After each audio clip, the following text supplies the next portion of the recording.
களம் 2026க்கு வரவிருப்பது நான் நந்தா. இன்றைய நேர்காணல்ல நம்மோடு இணைந்திருப்பது மயிலம் சட்டமன்ற தொகுதியினுடைய தேமுதிக வேட்பாளர் திரு வெங்கடேசன். வரவிருப்பதில் மகிழ்ச்சி சார். வணக்கம். தொகுதி மக்கள் என்ன சொல்றாங்க? வெற்றி வாய்ப்புலாம் எப்படி இருக்கு? மக்கள் எந்த அளவுக்கு ஆதரவு கொடுக்கறாங்க? சார், வெற்றி வாய்ப்பு பிரகாசமா இருக்கு. நாங்கள் வாக்கு சேகரிக்க போகின்ற இடங்களில் எல்லாம் பொதுமக்கள், குறிப்பாக வாக்காளர் பெருமக்கள், இளைஞர்களாக இருந்தாலும் பெரியோர்களாக இருந்தாலும் குறிப்பாக தாய்மார்கள் தொடர்ந்து எங்களுக்கு பெருவாரியான ஆதரவுகளை அளித்து வருகிறார்கள். இன்முகத்தோடு எங்களை வரவேற்கிறார்கள். நாங்கள் என்ன கருத்தை சொல்லுகிறோம் என்று உன்னிப்பாக கவனிக்கிறார்கள். நான் யார் என்று நான் கேட்கிறேன், நீங்களும் பார்த்திருப்பீர்கள். வேட்பாளர் வெங்கடேசன் என்று சொல்லுகிறார்கள். எந்த சின்னத்திலே வாக்களிப்பீர்கள் என கேட்டால் முரசு சின்னத்திலே வாக்களிப்பேன் என்று சொல்லுகிறார்கள். எந்த பட்டனை அழுத்தணுன்றது முதல் கொண்டு அவர்கள் விழிப்புணர்வோடு இருக்கிறார்கள். 4வது பட்டனை அழுத்தி முரசு சின்னத்தில் ஓட்டு போடணும், நீங்கள் ஜெயிக்கணும்னு மக்கள் பெரும்பான்மையாக ஆதரவை தெரிவித்துக் கொண்டிருக்கிறார். நிச்சயமா உங்க தரப்புல அதை உங்க மேல வைக்கக்கூடிய விமர்சனம் அப்படின்னு பார்த்தா எதிர் தரப்புல வைக்கிறது, வெங்கடேசன் சொந்த ஊர் கிடையாது, நான் இந்த சொந்த மண்ணின் மைந்தன் அப்படின்னு சி.வி. சண்முகம் பிரச்சாரம் பண்ணிட்டு இருக்காரு. அதிமுகவினுடைய இந்த மாவட்டத்தின் முகமா இருக்கக்கூடிய ஒருவர், அவரை எதிர்த்து போட்டியிடுறது அப்படின்றது எப்படி இருக்கு? வலிமையான போட்டியா பாக்குறீங்களா? அவரு விழுப்புரத்துல போட்டிட்டாரு. எங்க இருந்து போட்டிட்டாரு? அவர் அதிமுகவுடைய மாவட்ட செயலாளர், நான் தேமுதிகவுடைய மாவட்ட செயலாளர். தலைவர் கேப்டன் கட்சி ஆரம்பித்த பொழுது 12 தொகுதி விழுப்புரம் மாவட்டம். இந்த 12 தொகுதிக்கும் ஒருங்கிணைந்த மாவட்ட செயலாளராக இந்த வெங்கடேசன் இருந்தேன். அதன் பிறகு தொகுதி மறுவரையறையில் 11 தொகுதிக்கும் நான் தான் மாவட்ட செயலாளர். இந்த மயிலம் எனக்கு ஒன்றும் புதுசு இல்லையே. இந்த மயிலத்திற்குள், இந்த தொகுதிக்குள், இந்த தொகுதியில் இருக்கிற 137 ஊராட்சிகளுக்குள் 200க்கும் மேற்பட்ட கிராமங்களில் என் காலடிப்படாத இடம் கிடையாது. நான் 22 வருடமாக மயிலம் உட்பட இந்த மாவட்டத்தில் இருக்கிற 11 தொகுதிகளிலும் தொடர்ந்து நிகழ்ச்சிகள், பொதுமக்களுடைய சந்திப்புகளை நடத்தி கொண்டிருக்கிறேன். நான் ஒன்றும் மயிலத்துக்கு புதுசு கிடையாது. வேற மாவட்டத்தில் இருந்தா வரேன். தொகுதி மாவட்டம் இவர் எப்படி திண்டிவனத்துல இருந்து விழுப்புரத்தில் போட்டிட்டாரு? என்ன சொல்ல விரும்புறீங்க எதிர்கட்சி வேட்பாளர்? சார், ஒன்றும் கிடையாது. மக்கள் மனம் கவருகின்ற வகையில் நம்முடைய செயல்பாடுகள் இருக்க வேண்டும்.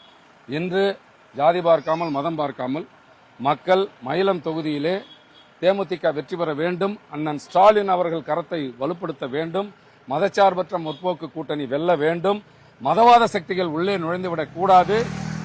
பொதுவா மக்களை நெருங்காதவர்கள், இப்ப நாங்கெல்லாம் பாத்தீங்கன்னா கல்யாணமோ காதணி விழாவோ மஞ்சள் நீரோ மக்கள் எந்த நிகழ்ச்சிக்கு எங்களை அழைத்தாலும் நாங்கள் தயங்காமல் தவறாமல் செல்லுவோம். இன்னும் சொல்ல போனா இந்த தொகுதிக்கு நான் வேட்பாளர் அறிவிக்கப்பட்டேன். ஏறக்குறைய 7-8 இறப்புகள் நடந்திருக்கிறது. பொதுவானது, ஒவ்வொரு கிராமத்தில் நடந்திருக்குது. அதுக்கெல்லாம் நான் போயிருக்கிறேன். அந்த இறப்புகளுக்கு சென்று இறுதி மரியாதை செலுத்தியிருக்கிறேன். இது மயிலம் தொகுதி. அவர் சொந்த தொகுதி என்றார். ஒரு சாவு கூட வரலையே. அப்புறம் எப்படி மக்கள் சொந்த தொகுதினா சொந்த தொகுதியா இருந்துகிட்டு எங்க வேணாலும் இருக்கலாமா? மக்களோடு மக்களாக நான் தொடர்ந்து 22 வருடமாக பயணித்துக் கொண்டிருக்கிறேன். இந்த மயிலம் தொகுதியிலும் என் கால்படாத கிராமங்கள் கிடையாது. 234 தொகுதியில ஒரு பேரூராட்சியோ நகராட்சியோ இல்லாத தொகுதி இந்த மயிலம் தொகுதி. 137 ஊராட்சிகளை கொண்டது. அதனால எனக்கு எல்லாமே பழசுதான். இந்த மக்களும் எனக்கு அறிமுகமானவர்கள் தான். இந்த விமர்சனத்தை சி.வி. சண்முகம் வைக்கலாம், அவரை சார்ந்தவர்கள் வைக்கலாம், மக்கள் வைக்கலையே. தேமுதிகவுக்கு 2026 தேர்தல், இந்த தேர்தல் எவ்வளவு முக்கியம் அப்படின்னு பாக்குறீங்க? வாழ்வா சாவா அப்படின்ற ஒரு தேர்தல். எங்களுக்கு வாழ்வுதான் சார், எங்களுக்கு வாழ்வுதான். அண்ணன் முதலமைச்சர் ஸ்டாலின் அவர்களுடைய ஆதரவுகளை வீசுகிறது. நாங்க பாக்குறோம் இல்லைங்க. காலையில 7 மணிக்கு பிரச்சாரத்தை ஸ்டார்ட் பண்ணும். இப்ப நான் முடிக்கிறது 17வது பாயிண்ட், மக்கள் சந்திப்பு. 17வது பாயிண்ட். என்ன வெயில்! இன்னைக்கு 41 டிகிரி இப்ப அடிச்சுக்கிட்டு இருக்கு வெயில். மக்கள் எவ்வளவு? இங்க 600-700 பேர் இருக்காங்க பாருங்க. எல்லாருமே மக்கள் இருக்கிறாங்க. மக்களுடைய அந்த எழுச்சி, மக்கள் முகத்திலே தெரிகின்ற அந்த புன்னகை, முகத்திலே தெரிகின்ற மலர்ச்சி, இது எல்லாம் தான் நமக்கான ஆதரவை காட்டுகின்ற அளவுகோல். எனக்கு அது 100% இருக்கு. கிரவுண்ட்ல விசிக தேமுதிக இந்த உறவு எப்படி இருக்கு? எல்லாரும் சேர்ந்து ஒரு டீமா ஒர்க் பண்றாங்களா? தேமுதிக விசிகவினுடைய உறவு அண்ணன் தம்பி உறவுகளாக இருக்கிறது. விசிகவினுடைய தலைவர் அண்ணன் திருமா அவர்கள் தேமுதிக வேட்பாளரான என்னை ஆதரித்து நேற்றைய முன்தினம் வெளிமடுப்பேட்டையிலே பேசினார்.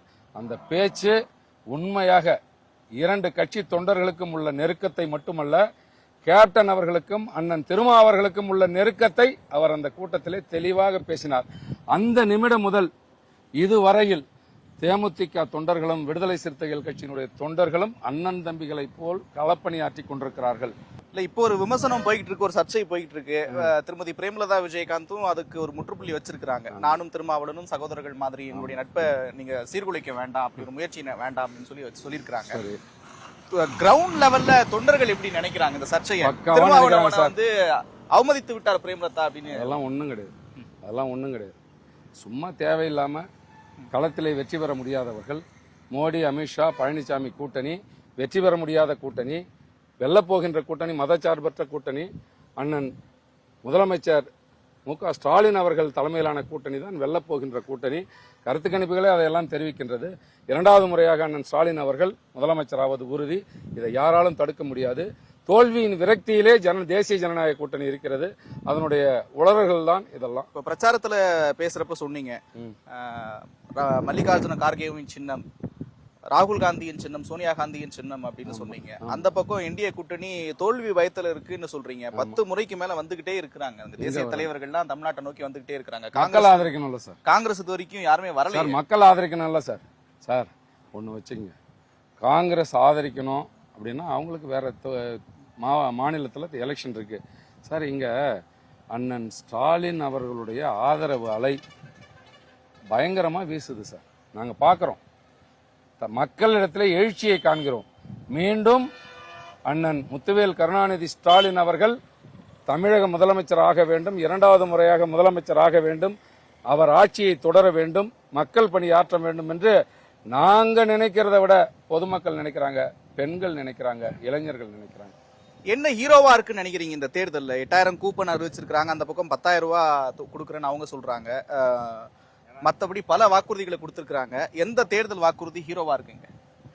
8000 ரூபாய் கூப்பனு, மாணவர்களுக்கான அறிவிப்பு, அதே போன்று இந்த மகளிர் உரிமை தொகை 2000 ரூபாய் ஆக்குறது சார், எல்லாமே அவருடைய தேர்தல் அறிக்கை எல்லாமே கதாநாயகன் தான் சார். மயிலம் தொகுதியினுடைய வேட்பாளர் திரு வெங்கடேசன் நேர்காணல் கொடுத்ததை பார்த்தோம். ரொம்ப பரபரப்பான நேரத்துக்கு மத்தியில நமக்கு சிறிய நேரம் ஒதுக்கி இந்த நேர்காணலை கொடுத்திருந்தாரு.